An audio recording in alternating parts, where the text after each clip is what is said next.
Folks, we're getting close to starting the shows. Now is the time to take your seats. Stand-up comedy, buddy. Big show tonight here at the Velveeta Room.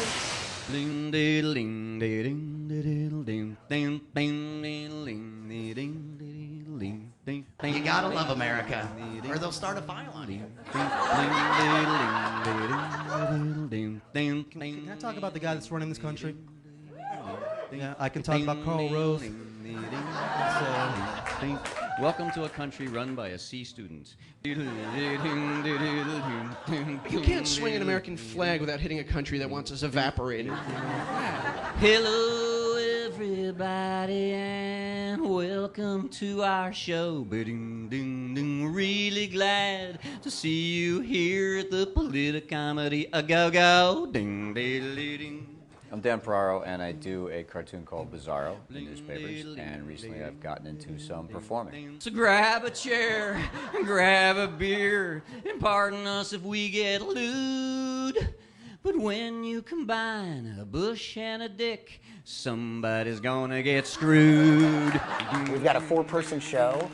Dan Ferraro is our host and MC. It's his show. You know, he has a certain amount of fame, nationwide, even international fame. These guys that are running the country right now, you guys know this, they're not conservatives. They're radical religious conservatives. You know, I call them radicalicons. And they're not even neocons anymore. They're radicalicons. So, you know, I'm trying to start coining that phrase. I want someday in my life, I want to hear Wolf Blitzer say, Radicalicons today decided that, you know. I thought it would be really great to get together a group of guys that were into political humor. We spent a lot of time trying to come up with an interesting name for this. We wanted Bizarro in it, and we ended up with Bizarro's PolitiComedy A Go-Go. So we started throwing names around, and we thought, you know, we said, well, okay, let's just break it down. We got 2.5 Jews and an ex-Catholic from New York and San Francisco going into Texas to criticize Bush. Let's call it the Tempting the Klan Tour. And start hitting some comedy clubs and college towns all across the country and just sort of give people a place to go and say, hey, you know, there's other people like me that are fed up with the same stuff I am. Every time I see his face and it says President of the United States, I'm like, no way, I couldn't know. I could see maybe Employee of the Month.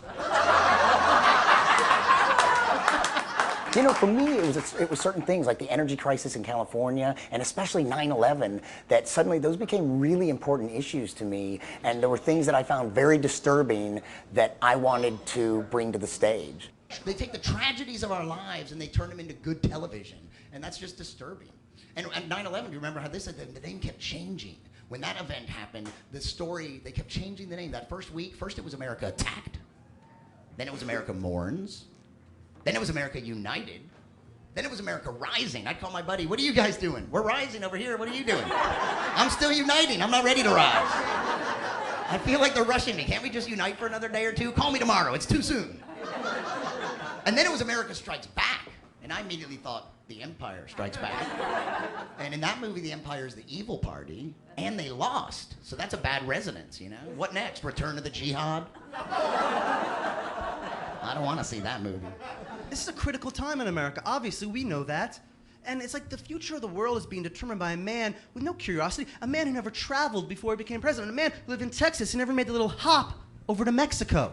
Yeah. Although I do want to be fair, right? He did have very small portions of Colombia delivered. This is what I want to do since I started comedy. To get out and talk about things that I'm passionate about. Bechtel, or Halliburton, or Saudi Arabia, or 9/11 pushing forward his agenda, or his parents funding bin Laden, or the stolen election, or Columbine, or the NRA. I get really passionate about it. I mean, I have been fortunate. I make most of my living off of comedy-related activities.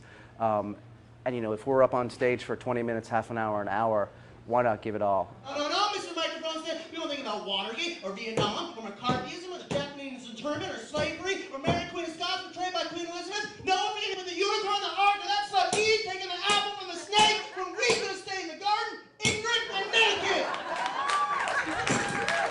I think the biggest problem in this country is the inability to communicate and understand the different sides, and I think humor is a great way to bridge that gap and to make it seem okay. I was talking with the fellas about how Bush has kind of simultaneously united the entire world against the U.S. and divided the U.S. down the middle, except for one segment of the population, which I think he's made them come together in a beautiful way. It's the graffiti artists, and I'll tell you why I say this.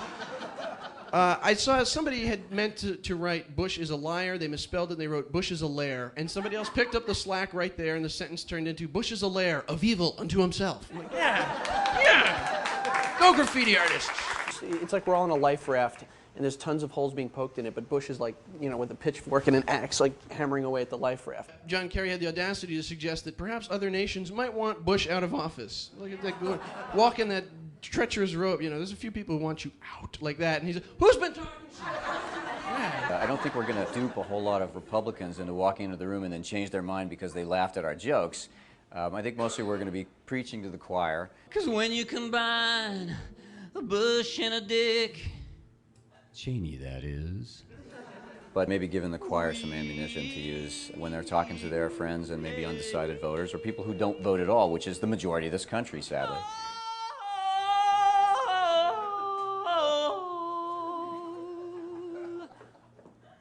Say it with me, brothers and sisters. Screw do do do do do do.